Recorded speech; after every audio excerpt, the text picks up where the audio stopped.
The sky turned an ominous shade of green as Dahlia Zimmerman clutched the letter from her sister tightly to her chest, the wind already whipping her chestnut hair across her face with such force that each strand felt like a lash against her skin. She'd been warned not to travel today, but her determination to reach Colfax, California, had overridden the station master's concerns about the approaching storm.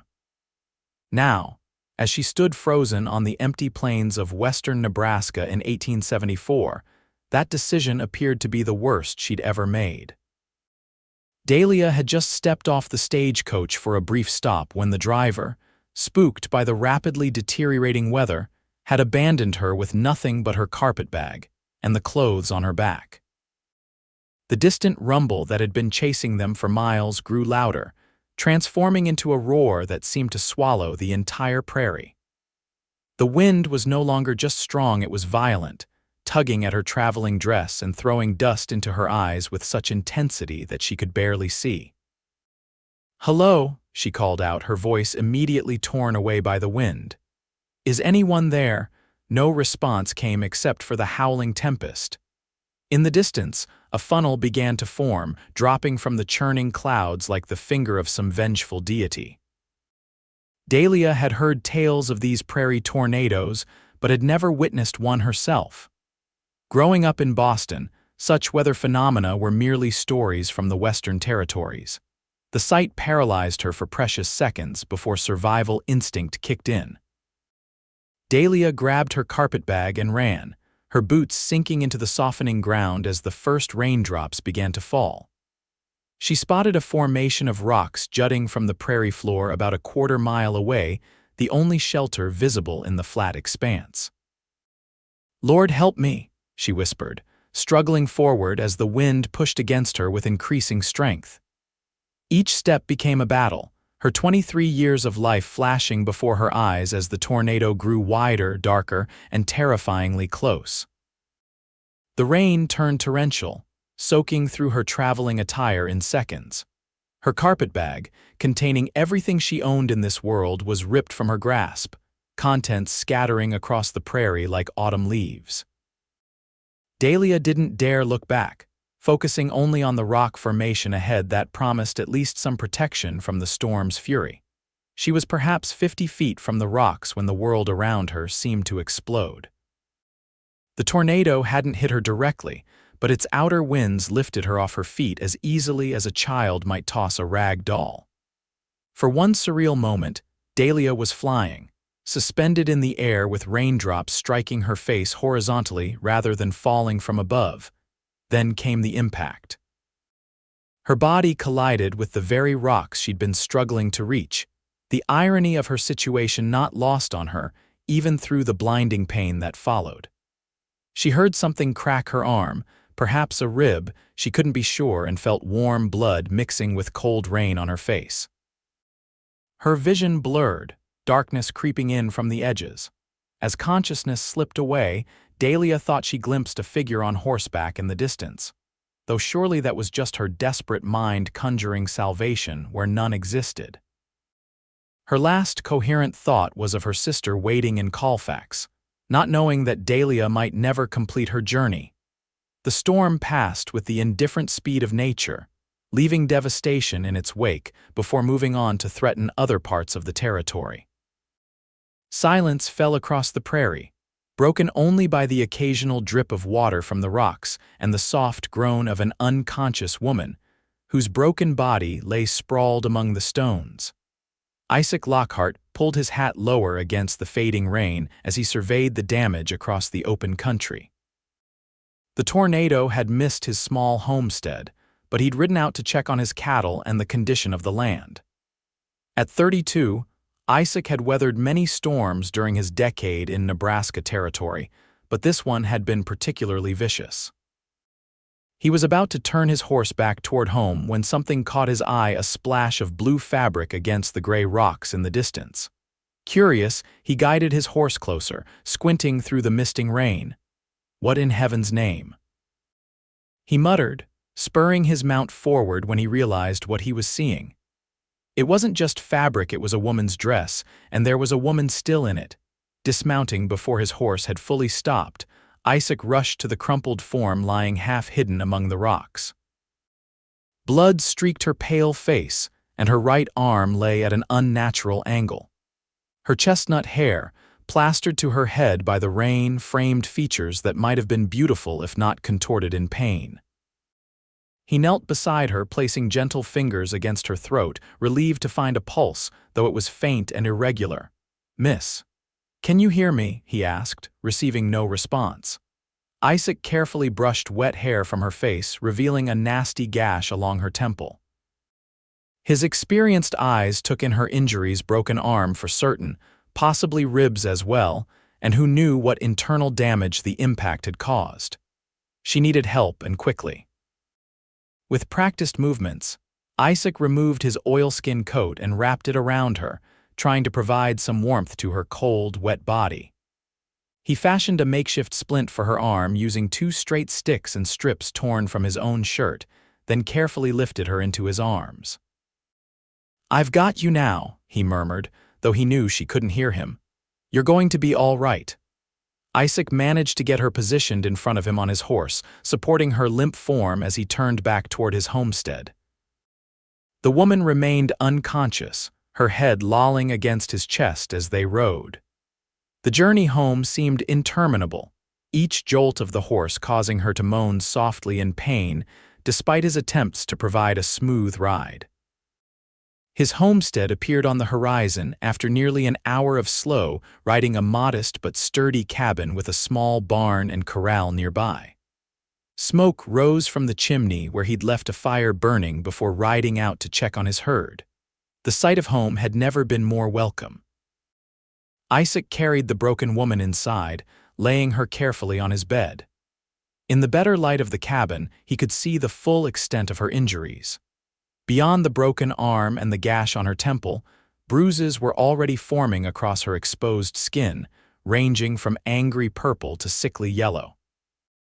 Her breathing was shallow and labored, suggesting damaged ribs. He worked quickly to remove her wet clothes, modesty giving way to necessity as he dressed her in one of his clean shirts before tucking her beneath warm blankets. The woman never stirred beyond occasional whimpers of pain, even when he cleaned and stitched the wound on her temple with supplies from the medical kit he kept for emergencies. As night fell, Isaac sat beside the bed, studying the face of the stranger fate had delivered to his doorstep. She was young, perhaps mid-20s, with delicate features that seemed out of place in this harsh land. Her hands, though scraped and bruised, showed no signs of hard labor, with nails that had once been neatly trimmed and skin that hadn't been weathered by sun and work. "Who are you?" he wondered aloud, "and what were you doing out there alone?" The woman offered no answers, lost in the depths of unconsciousness. Isaac checked her pulse again, finding it slightly stronger, which he took as a positive sign. He prepared for a long night, heating water for tea and placing more logs on the fire to keep the cabin warm. "You're safe now," he promised the silent figure in his bed. "I'll see you through this." Isaac had no way of knowing then how completely this injured stranger would change his life, or that the storm that had nearly killed her would ultimately lead to his salvation as well. Dahlia floated in and out of consciousness for what felt like days, occasionally aware of strong hands adjusting blankets or holding a cup to her lips, a deep voice murmuring reassurances she couldn't quite comprehend. The pain came in waves, sometimes a dull ache throughout her body, other times sharp and focused in her arm or chest. When she finally opened her eyes fully, sunlight was streaming through a window she didn't recognize. She lay in a bed that wasn't her own, in a room constructed of rough-hewn logs. Confusion gave way to panic as she tried to sit up, only to fall back with a cry of pain. "Easy now," came a man's voice from somewhere nearby. "You've been badly hurt." Dahlia turned her head slowly, wincing at the effort to find a tall man rising from a chair beside the hearth. He approached cautiously, as if afraid he might startle her further. "Where am I?" she managed, her voice a raspy whisper. "My homestead, about 10 miles east of Fort Kearney," he replied, pouring water from a pitcher into a cup. I'm Isaac Lockhart. Found you out by the rocks after the tornado passed through. The tornado. Fragments of memory returned the stagecoach abandoning her, the terrible green sky running for the rocks, and then, nothing. How long have I been here?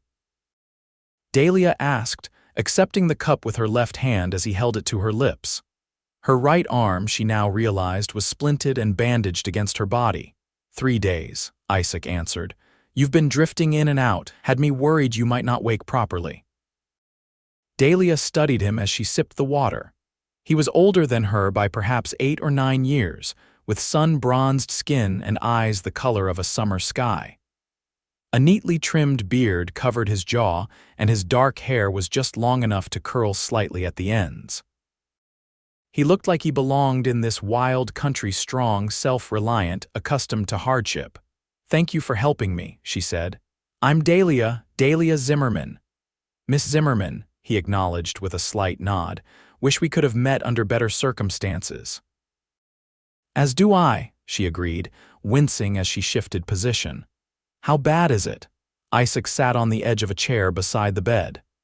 Broken right arm, at least 2 cracked ribs that cut on your head needed stitching, and you're bruised something fierce just about everywhere. You're lucky to be alive, Miss Zimmerman.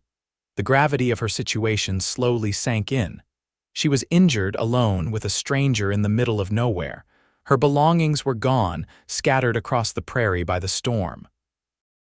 And her sister in Colfax would be waiting, wondering why Dahlia hadn't arrived. My sister, she said suddenly. I was traveling to California to join her. She'll be worried when I don't arrive. California? Isaac raised his eyebrows. That's still a mighty long journey from here. What were you doing on the prairie alone? Dahlia closed her eyes briefly, fighting against the throbbing pain in her head. The stagecoach driver saw the storm coming and panicked. He left me at a way station, but then everyone there fled too. I was trying to find shelter when the tornado hit. Isaac's expression darkened. Man ought to be horsewhipped, leaving a woman alone like that. I insisted they go, Dahlia admitted. I didn't want to delay them, and I thought I could find shelter. She attempted a small smile. Clearly, I misjudged the situation. Clearly, he agreed, though his tone had softened. Well, you're safe now, and that's what matters, but you've got a long recovery ahead. That arm won't heal for weeks, and those ribs need time too. The reality of her predicament hit her fully then. Weeks of recovery. No money, no possessions, no way to continue her journey, and all while imposing on this stranger's hospitality. Mr. Lockhart, I can't possibly. You can and you will, he interrupted firmly. There's nowhere else for you to go right now, and you're in no condition to travel even if there was. So you'll stay here until you're healed enough to move on. Dahlia wanted to argue, to insist she couldn't accept such charity, but exhaustion was already pulling at her, making her eyelids heavy despite having just awakened. Rest now, Isaac said, his voice gentling as he noticed her fatigue. We can talk more later. She didn't have the strength to resist as sleep claimed her once more. The last thing she was aware of was the feel of rough but gentle fingers adjusting the blanket around her shoulders. The following days established a routine of sorts. Isaac would tend to his livestock and property in the morning, check on Dahlia frequently, prepare simple meals they would share, and spend evenings reading aloud from one of the few books he owned. Dahlia was surprised to discover her rescuer was not the uneducated frontier man she had initially assumed. Though he lived simply, Isaac had a respectable collection of books and spoke with the grammar and vocabulary of someone who had received proper schooling. As her strength gradually returned, Dahlia began asking questions about his life, eager to know more about the man who had saved her and was now caring for her with such patient attention. How did you come to live out here alone? She asked one evening as they shared a supper of rabbit stew. Isaac was silent for a moment, seemingly considering how much to share. Came west after the war, he finally said. Fought for the Union, didn't have much to go back to in Pennsylvania afterward. Worked on the railroad for a spell, then as a ranch hand. Saved enough to stake my own claim 5 years back. No family, Dahlia prompted, then immediately regretted her forwardness. "Forgive me, that's not my business." "No need for forgiveness," he assured her. "Had a wife once, Emily. She died of fever our second winter out here. No children."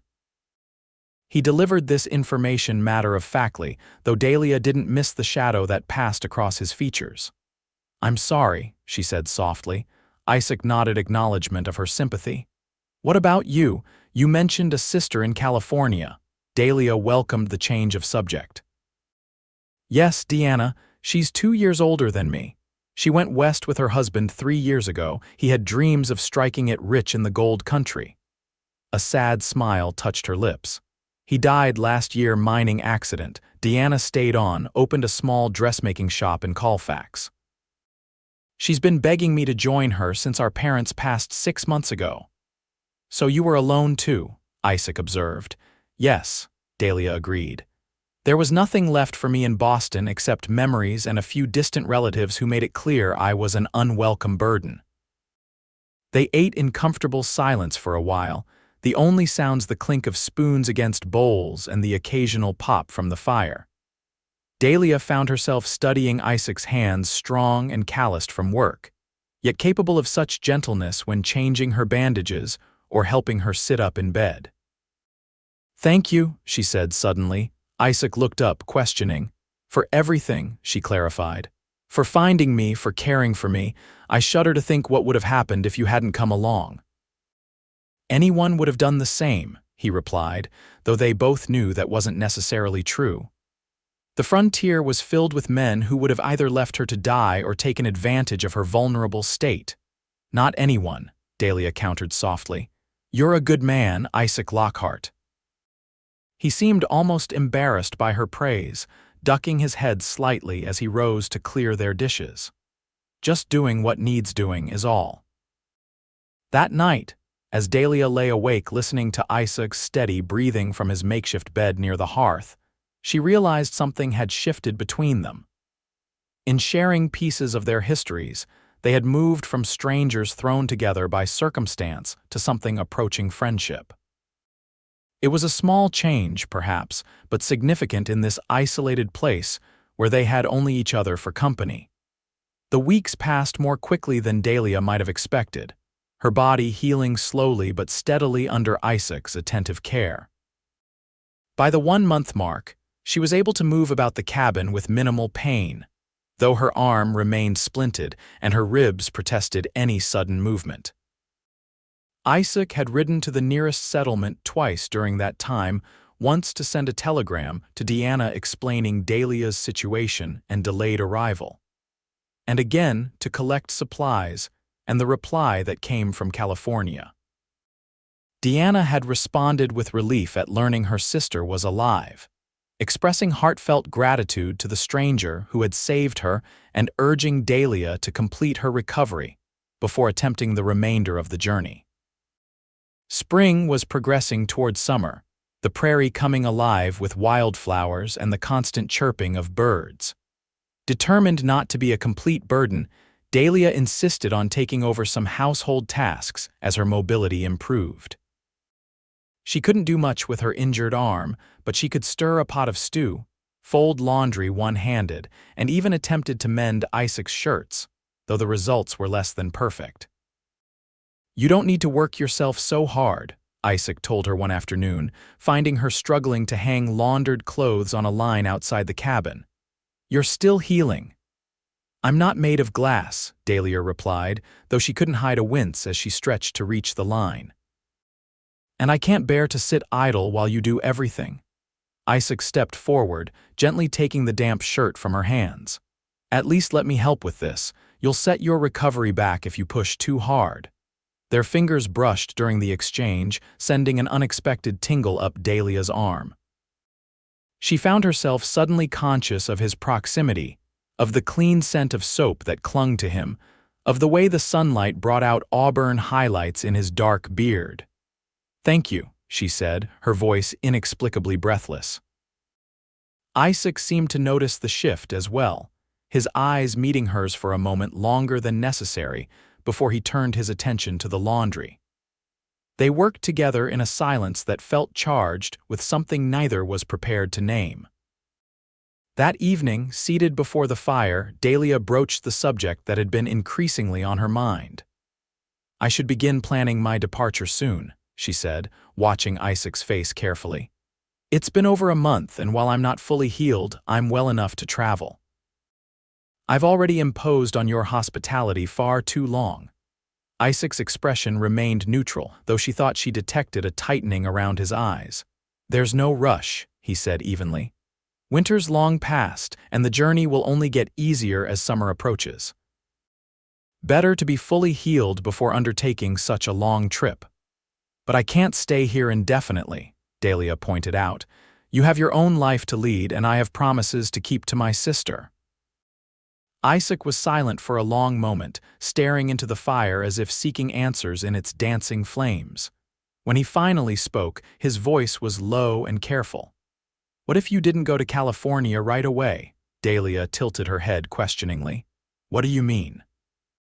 He turned to face her fully, and she was surprised by the intensity in his blue eyes.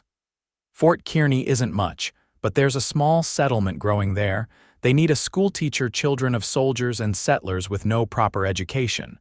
The position's been vacant for months." "A schoolteacher," Dahlia repeated, confused by this unexpected turn in the conversation. "You mentioned you taught in Boston," Isaac continued. "Said it was work you enjoyed before your parents fell ill." Dahlia was touched that he remembered such a detail from their conversations. "I did enjoy teaching, yes.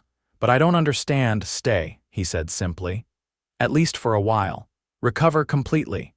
Take the teaching position if it interests you. See if this part of the country suits you before continuing on to California." Dahlia studied him, trying to read what lay behind his carefully composed features. "And where would I live if I did this?" "Here, if you wish," he replied, then quickly added, "or arrangements could be made in town. There's a widow who takes in boarders." The implication hung in the air between them that he would prefer she stay with him, though propriety demanded he offer alternatives. "People would talk," Dahlia said softly. "A single woman living with a man not her husband or relation. People always talk," Isaac responded with a slight shrug. "Question is whether that matters more than doing what feels right." Dahlia looked away, her mind racing. She had come to feel safe in this cabin, comfortable in Isaac's presence in a way she hadn't expected. The thought of leaving brought a hollow feeling to her chest that had nothing to do with her healing ribs. Yet she had obligations, plans that had been set in motion months ago. "I need time to think about this," she finally said. "Of course," Isaac agreed, rising from his chair. "No decision needs making tonight, just consider it." Later, lying in bed listening to the night sounds of the prairie through the partially open window, Dahlia found herself torn between competing desires. Deanna was expecting her, had been counting on her arrival for months. Yet something about this place, about Isaac himself, called to her in ways she couldn't fully articulate even to herself.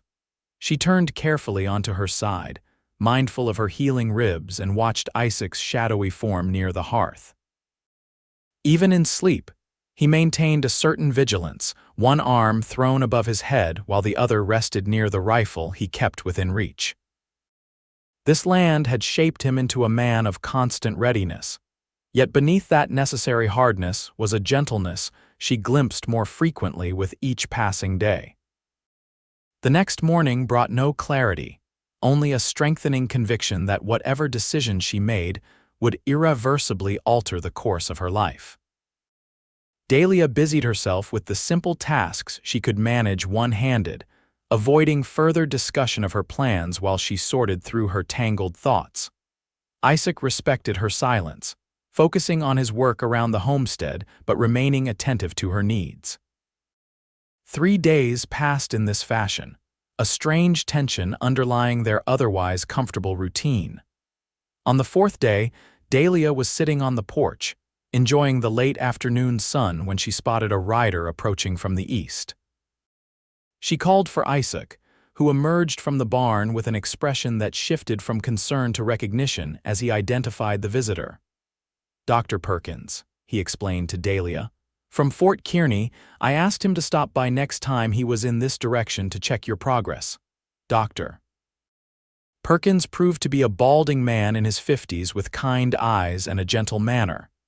He examined Dahlia thoroughly, pronouncing her recovery remarkable considering the circumstances and complimenting Isaac on his care. "The arm's healing nicely," he told them both. "Another 3 weeks in the splint should do it. Ribs are coming along too, though you'll want to avoid any strenuous activity for at least another month." "When would she be fit to travel?" Isaac asked, his voice carefully neutral. The doctor considered this. "To California." "Not for at least 2 months, and even then, it would be a difficult journey.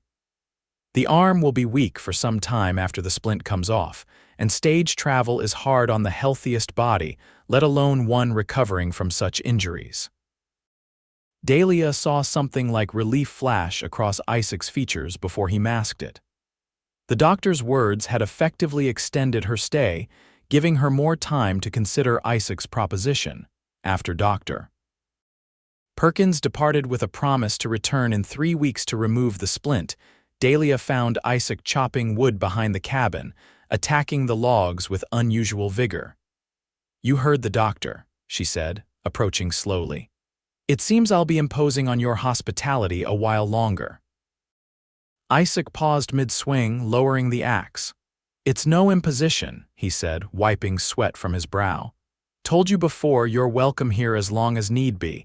Dahlia took a deep breath. "I've been thinking about what you said, about staying, teaching at Fort Kearney." He set the axe down entirely now, giving her his full attention but saying nothing, waiting for her to continue. "I'd like to know more about the position," she said. "Perhaps we could ride to the fort when you next go for supplies. I could speak with whoever is in charge of such arrangements." A slow smile spread across Isaac's face, transforming his features in a way that made Dahlia's heart beat a little faster. "We can do that," he agreed. "Colonel Briggs handles civilian matters at the fort. Good man, fair-minded." "I'm not making any promises," Dahlia cautioned. "I just want to explore the possibility." "Understood," Isaac said, though his smile didn't diminish. "It's a start." That night, Dahlia wrote a long letter to her sister, explaining her injuries in greater detail, her recovery, and now her consideration of a teaching position near Fort Kearney. She was careful to present it as a temporary arrangement, a practical step to ensure her complete recovery before undertaking the remainder of the journey to California. Yet even as she wrote the words, she wondered if she was being entirely honest with Deanna or herself about her motivations. The journey to Fort Kearney a week later proved more taxing than Dahlia had anticipated. Though Isaac had fashioned a comfortable seat in his wagon and took the slowest, smoothest path possible, each jolt and bounce reminded her that her body was still far from healed. The fort itself was smaller than she had imagined, a collection of wooden buildings surrounded by a palisade, with a small settlement growing outside its walls. Soldiers in blue uniforms moved purposefully about, nodding respectfully to Isaac as he helped Dahlia down from the wagon. Colonel Briggs received them in a sparsely furnished office, his gray mustache twitching with interest as Isaac explained Dahlia's background and potential interest in the teaching position. "We've had no proper schoolteacher since Miss Holloway married and moved to Kansas City last autumn," the colonel told Dahlia. 15 children of various ages in need of education, and more arriving with each new group of settlers. "The pay isn't much, I'm afraid, but there's a small cottage that comes with the position." Dahlia asked thoughtful questions about curriculum expectations, available materials, and the community itself. The colonel's answers were encouraging. The settlement needed educated people, valued learning, and would welcome her with open arms. "Take some time to consider," Colonel Briggs said as they prepared to leave.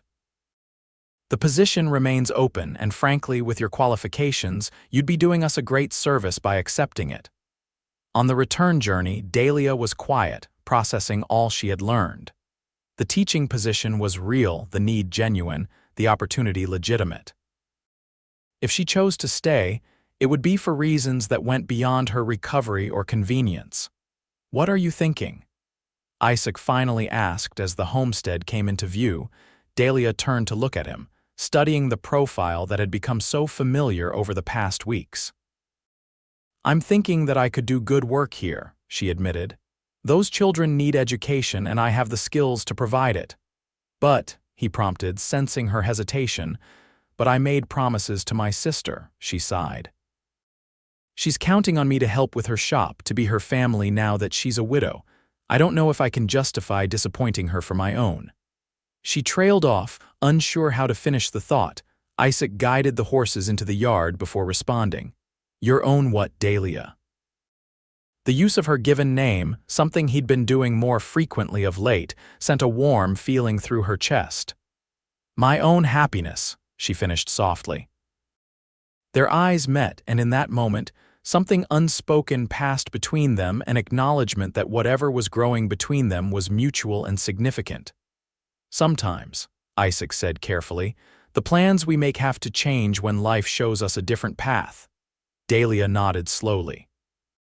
"I need to write to Deanna again, explain things more clearly." "And what will you explain?" he asked, his voice low and intent. Dahlia took a deep breath. "That I've found a place where I might belong, where I might be needed, that I'd like her blessing to stay at least for a time." Isaac's smile was all the confirmation she needed that she was making the right choice. The following day, Dahlia composed a heartfelt letter to her sister, explaining her decision to accept the teaching position at Fort Kearney.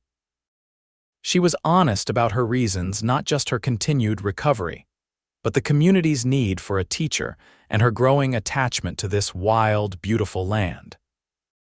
What she didn't explicitly mention, though she suspected Deanna would read between the lines, was her deepening feelings for the man who had rescued her. 2 weeks later, as spring surrendered fully to summer, Dr. Perkins returned to remove Dahlia's splint. Her arm was weak and stiff after so long immobilized, but the doctor pronounced the break fully healed. "Start with small movements," he advised. "Build the strength back gradually, no heavy lifting for another month at least." With her arm free, Dahlia found she could contribute more to the daily workings of the homestead. She took over the cooking entirely, discovered she could manage the washing with only occasional twinges of discomfort, and even began helping with the kitchen garden Isaac had started years ago, but admitted he had neglected since Emily's death. Their routine developed a comfortable familiarity, yet beneath the surface, something was changing between them. Dahlia caught Isaac watching her when he thought she wasn't looking, his eyes filled with an emotion that made her cheeks warm. For her part, she found reasons to be near him, to ask his opinion on matters she could have decided herself, to prolong their conversations into the evening hours. One night, as they sat on the porch watching a spectacular sunset paint the prairie in shades of orange and purple, Isaac finally broached the subject they had been dancing around. "I've been thinking," he began, his voice uncharacteristically hesitant, "about your situation once you start teaching." Dahlia turned to look at him, waiting. "The cottage at the fort is small, not much more than a room really, and it's a fair distance from here." He paused, seeming to gather his courage. "I know what propriety dictates, but I want you to know that you're welcome to continue staying here if you wish. This place, it's been better with you in it." The simple honesty of his words touched something deep inside her. "Isaac," she said softly, "people would definitely talk if I remained here while teaching at the fort." "I know," he acknowledged. Unless, she prompted when he didn't continue. Isaac turned to face her fully, his blue eyes intense in the fading light. "Unless you were my wife." Dahlia's breath caught. Though she had begun to hope their relationship was moving in this direction, the actual proposal still took her by surprise. "Are you asking me to marry you?" she managed, needing to be certain. "Not doing a very good job of it, am I?" He said with a self-deprecating smile. "Yes, Dahlia Zimmerman, I'm asking you to be my wife. I know it hasn't been long and maybe this seems rushed, but I've come to care for you more than I thought possible after Emily. You bring light back into this place, into my life." If you need more time, I understand, but I wanted you to know where I stand before you make final arrangements for the teaching position. Dahlia looked out at the prairie, golden in the last rays of sunlight, then back at the man beside her. When the tornado had thrown her against those rocks, she had believed her life was ending. Instead, it had been beginning anew. "I don't need more time," she said, her heart racing. "These past months have shown me everything I need to know about you, about us. Yes, Isaac, I'll be your wife." The joy that transformed his features was something Dahlia knew she would remember for the rest of her days. Isaac reached for her hand, bringing it to his lips in a gesture that was both tender and reverent. "I'll do right by you," he promised. "Every day." "I know you will," she replied, "as I will by you." Their first kiss, when it came moments later, felt like the most natural progression in the world, gentle at first, then deepening with the emotion they had both been containing for weeks.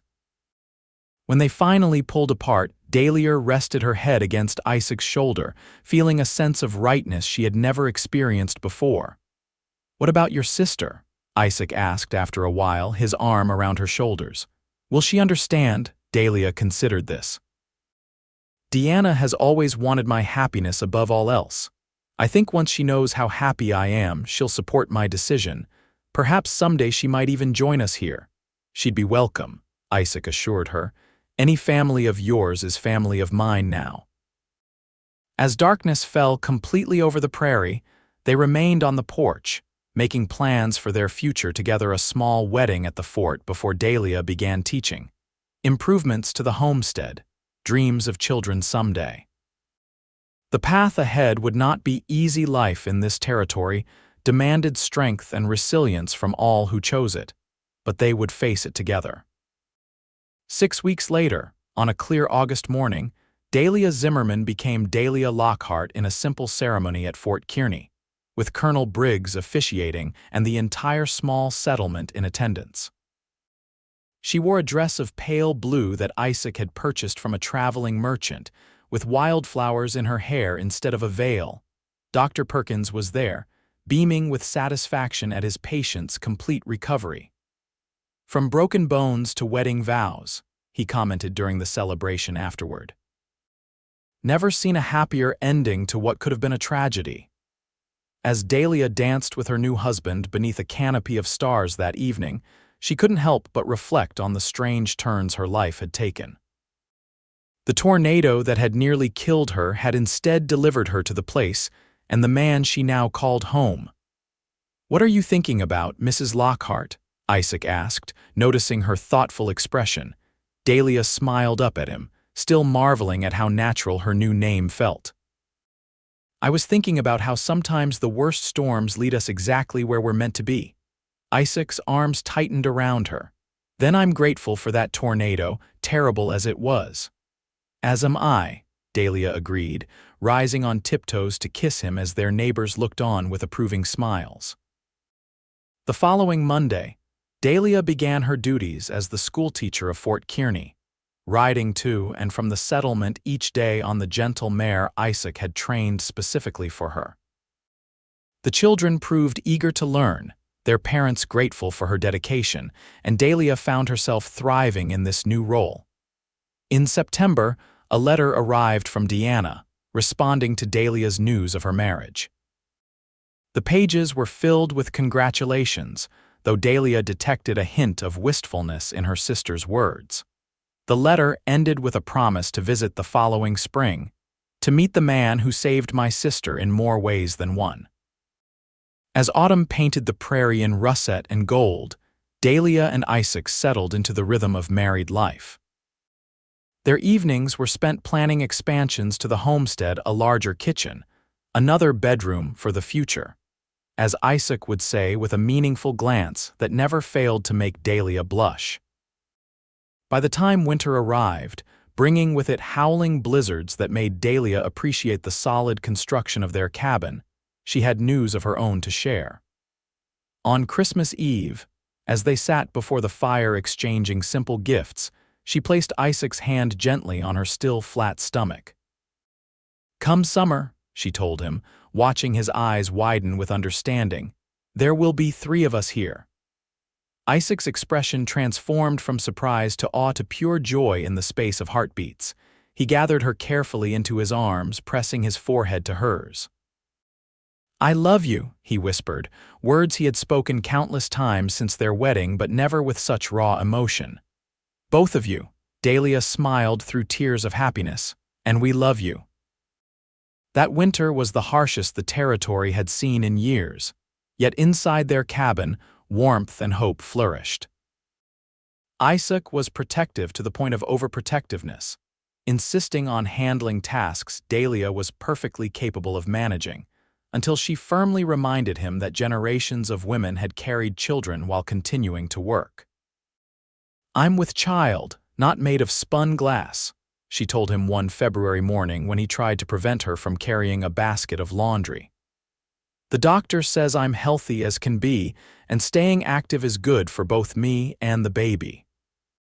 Isaac relented, though he never stopped watching her with a combination of love and concern that Dahlia found both exasperating and endearing. As promised, Deanna arrived with the spring thaw, stepping down from the stagecoach with wide eyes that took in the vast expanse of prairie surrounding Fort Kearney. "It's so open," she commented as Isaac loaded her trunks into their wagon. "How do you not feel exposed all the time?" Dahlia laughed, embracing her sister tightly. "You get used to it. Eventually you come to love the openness, the endless sky." Diana's gaze moved to Isaac, who was giving the sisters space for their reunion. "So that's him, your cowboy hero." "Yes," Dahlia confirmed, unable to keep the pride from her voice. "That's my husband. He's handsome," Deanna observed. "And he clearly adores you, hasn't taken his eyes off you since we arrived." Dahlia blushed, resting a hand on her now visible pregnancy. "Wait until you get to know him. He's the best man I've ever known." Diana's visit, initially planned for 2 weeks, extended to a month as she fell in love with the vibrant community growing around Fort Kearney. She attended school with Dahlia, charmed the officers at the fort with her wit and beauty, and spent evenings on the porch of the Lockhart homestead listening to Isaac's stories of frontier life. "I can see why you stayed," she admitted to Dahlia as her departure date approached. "There's something compelling about this place, about these people." "You could stay too," Dahlia suggested. "Start your dressmaking business here, the settlement is growing and there's certainly demand." Deanna looked thoughtful. "Perhaps someday. For now I have commitments in Colfax." She squeezed Dahlia's hand. "But I'll visit often. I want to know my niece or nephew." The sisters parted with tears and promises of future reunions. As they watched the stagecoach disappear into the distance, Isaac put his arm around Dahlia's shoulders. "She'll be back," he said confidently. "I recognize the look in her eyes, same one you had when you were deciding whether to stay." Dahlia leaned into his embrace. "I think you're right. Deanna has never been one to ignore her heart's calling for long." In early July 1875, almost exactly a year after the tornado that had brought Dahlia into Isaac's life, their son was born after a long but uncomplicated labor. They named him Daniel, a name that honored both Dahlia's father and Isaac's grandfather. "He has your eyes," Dahlia whispered as she cradled their newborn, his tiny fingers wrapped around one of Isaac's. "So blue, like the prairie sky." Isaac, overcome with emotion, could only nod as he gazed at his wife and son. Later, when Dahlia was resting, he wrote a letter to Diana announcing Daniel's arrival, ending with an invitation to return for a longer stay. "This land has given me everything," he told Dahlia that evening as they sat together, their son sleeping peacefully in his cradle. "A home, a purpose, and now a family. I never thought I'd be this fortunate again after Emily died." "The land didn't give you these things," Dahlia corrected gently. "Your own goodness did. You created this home, found purpose in hard work, and opened your heart to love again despite your loss." She smiled up at him. "The tornado may have thrown me into your path, but you chose to carry me home." Isaac bent to kiss her forehead. "Best choice I ever made." As their son grew from infant to toddler, the settlement around Fort Kearney continued to expand. Dahlia's school increased to 25 students, requiring an assistant teacher who arrived from St. Louis with an Eastern education and wide eyes at the vastness of the prairie. Deanna did return, not just for visits but eventually to stay, establishing a dressmaking shop that quickly became known for quality work that incorporated practical adaptations for frontier life. She purchased a small house in the settlement, though she spent nearly as much time at the Lockhart homestead as in her own home, doting on her nephew and helping with the endless work of rural life. The homestead itself grew along with their family.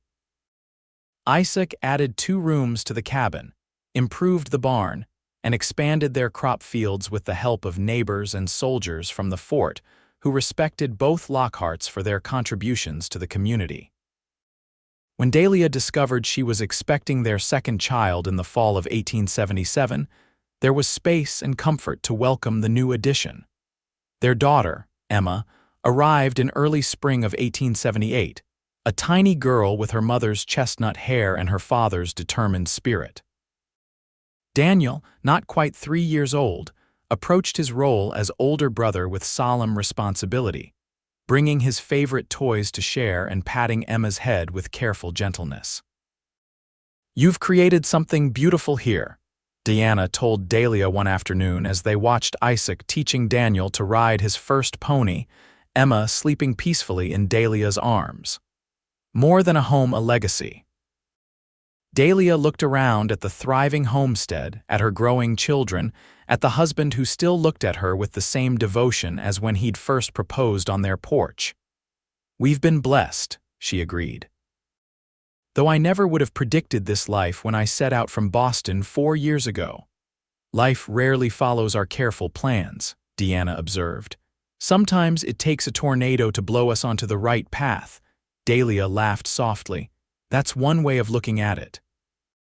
Though I could have done without the broken arm and ribs." "Details," Deanna waved dismissively, then grew more serious. "You know, when I got that first telegram saying you'd been injured in a tornado, I was terrified. When the second one came explaining you were recovering at the home of a Mr. Lockhart, I was suspicious. But now, seeing you together, it's clear as day you were meant to find each other." "I believe that too," Dahlia said, watching as Isaac lifted Daniel onto the pony's back, his strong hands ensuring the boy's safety while allowing him independence. "Though I'd prefer any future divine interventions to be less painful," Deanna snorted. "With those 2 little ones and this homestead to manage, I think you've had enough excitement for one lifetime." Years passed, marked by the growing heights of their children penciled onto a doorframe, by successful harvests and difficult winters, by the expansion of the settlement into a proper town. Isaac and Dahlia weathered it all together, their partnership strengthened by shared hardships and joys. On the 10th anniversary of the tornado that had brought them together, they hosted a gathering of friends and neighbors at their homestead, which had grown into one of the most prosperous in the region. Daniel, now 9, entertained guests with his fiddle playing, while 7-year-old Emma and her 4-year-old brother James helped serve refreshments with careful dignity. As twilight fell, Dahlia found Isaac standing alone near the edge of their property, looking out at the prairie where he had found her so many years before. "Penny for your thoughts, Mr. Lockhart," she said, slipping her arm through his. Isaac smiled down at her, the lines at the corners of his eyes deepening. At 42, his dark hair was showing strands of silver at the temples, but his blue eyes remained as vibrant as ever. "Just thinking about how different my life would be if I hadn't ridden out to check the herd that day," he said. "If I'd gone south instead of east, if I'd missed seeing you among those rocks." "We can't know what might have been," Dahlia replied, resting her head against his shoulder. At 33, she remained as beautiful to him as the day they'd met, though childbearing and prairie life had softened her once slender frame. "But I'm grateful every day for what is." Isaac turned to face her fully, taking both her hands in his. 10 years ago, I carried a broken woman back to this homestead, never imagining she would become my wife, the mother of my children, the center of my world. And I never imagined the man who rescued me would rescue me in every way that matters, Dahlia replied, her voice thick with emotion. From the cabin came the sounds of laughter and music, their children, Deanna, neighbors and friends all celebrating together. The life they had built from the aftermath of destruction surrounded them with its warmth and vitality. Shall we rejoin our guests? Isaac asked, though he made no move to release her hands. Dahlia smiled up at him. In a moment. First, I think you should kiss me, Mr. Lockhart. With pleasure, Mrs. Lockhart, he replied, drawing her into his arms as the first stars appeared in the darkening sky above the prairie that had become their home. As their lips met in a kiss as tender and passionate as their first, Dahlia knew with absolute certainty that the tornado that had nearly claimed her life had instead given her everything she could ever want, not just survival, but true belonging. In this man's arms, on this wild land, she had found her place in the world. The storm had thrown her against the rocks, broken and alone, but Isaac Lockhart had carried her home. And home, she had discovered, wasn't a place on a map or a destination at the end of a journey. Home was here, in the life they had built together from the ruins of tragedy, a life filled with love, purpose, and the promise of many more years to come.